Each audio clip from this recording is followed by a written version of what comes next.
job crisis? Youth and tradesmen clash with liberal policies reshaping Canada. Canada is at a pivotal moment where the intersection of youth aspirations and the impact of liberal policies is creating a storm of frustration and discontent. Recent data reveals staggering youth unemployment rates, with more than 14% of young Canadians struggling to find work, a level not seen since the mid-1990s.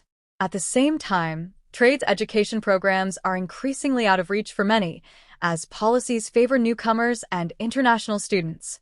This clash is not merely about numbers. It's about real lives and futures being impacted by decisions made far from their daily realities.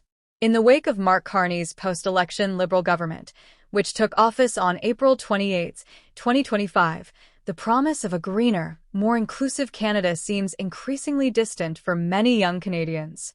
The grand visions for climate and immigration reform are overshadowed by the harsh realities faced by Canadian youth. As skilled trades continue to drift into the hands of adult immigrants and foreign students, many young Canadians feel sidelined in industries that their families have built over generations. This irony is painful as they watch opportunities slip away, leaving them to compete fiercely with both laid-off adults and newcomers for scarce jobs in sectors like retail, service, and construction.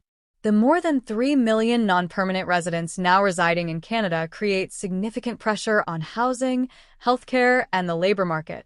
While the government aims to maintain a workforce that is 25% immigrant, the exclusion of many Canadian youths from trades education programs raises questions about fairness and equality. It's a bitter reality when Canadian teens are left out in favor of those who arrive with different credentials, further deepening the chasm between generations and ethnic groups. This discord is particularly palpable in regions like Atlantic Canada and the Prairies, where factory closures and dwindling job opportunities have already left many feeling abandoned. The situation took a dramatic turn recently when news surfaced about 5,000 migrants being housed at an abandoned airfield in makeshift trailers and tents, an area quickly dubbed Alligator Alcatraz by critics. The sight of these temporary shelters juxtaposed with local tradespeople sleeping in their cars sparked outrage across the nation. This stark contrast served as a symbol of government priorities that many feel are misaligned with the urgent needs of their own communities. The decision to import labor at such a scale, while ignoring rising youth unemployment, has left many questioning the direction of the country. Healthcare, another critical issue, is also strained. Canada now ranks near the bottom among G7 nations in terms of MRI machines per capita, with just 10.8 per million people. As waiting rooms overflow and essential services are delayed, the government appears to prioritize gender-based foreign aid and global commitments over the urgent healthcare needs of its citizens. Families in places like Kingston and Regina are forced to seek private scans, often putting financial strain on their budgets while waiting for essential diagnoses. The disillusionment is palpable among those who feel their health concerns are being sidelined in favor of political agendas. The recent appointment of Nancy Hamzoui to head the Public Health Agency of Canada has further fueled controversy.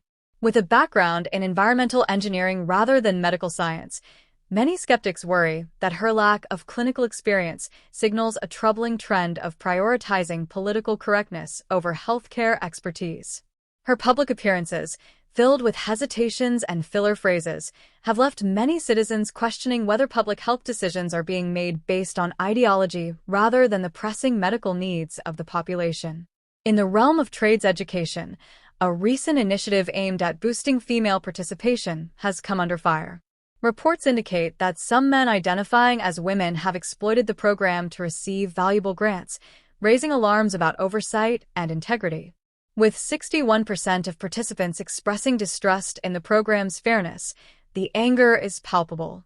Many Canadians are left wondering who truly benefits from policies designed to promote inclusivity when loopholes allow for exploitation. The public discourse around this issue reflects a deeper concern about the proper allocation of public resources and the integrity of programs meant to help. In British Columbia, Premier David Eby has faced backlash for awarding billion-dollar energy contracts to China, a move critics argue contradicts his previous anti-export stance.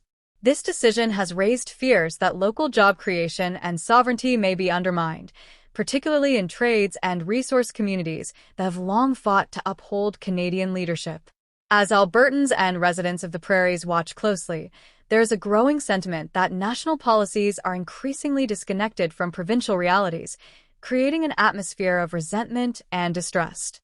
Meanwhile, in urban centers like Toronto, residents are grappling with rising crime and disorder. Reports of unchecked noise from late-night block parties and festivals highlight a perceived decline in law and order, a foundation for economic confidence.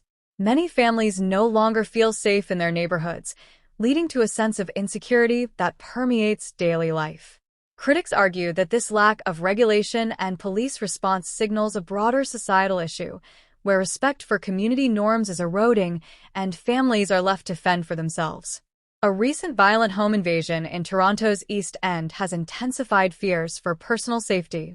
Armed intruders broke into a home in the early hours of the morning, leaving residents shaken. The child of the homeowner, an influencer with a significant online following, has offered a $10,000 reward for information leading to the intruder's identification, highlighting the lengths to which people will go to seek justice. This incident has ignited a fierce debate about self-defense rights and community responsibility, with many feeling that public institutions have failed to uphold their basic duties to protect citizens. These flashpoints, from migrant housing to high youth unemployment, contested contracts to rising violence, underscore a critical question facing Canada. Who gets prioritized? Is it the young Canadians striving for opportunity or the foreign-born individuals seeking a new life? The struggle between regulation and openness, security and liberal ideals is more than just a political debate. It is a matter of national identity and cohesion. If the government fails to align its priorities with the needs of its citizens, the consequences for social unity and economic growth could be severe. As youth and tradespeople voice their frustrations, the message is clear. They seek justice and fairness in a system they feel has overlooked them for too long. They are not asking for exclusion, but rather for equal access to training, stable job pathways, and a functional healthcare system. They desire communities where their children can grow up in safety and security. The time has come for Carney's government to extend its support from international arenas back to the classrooms, workshops, and homes of Canadians.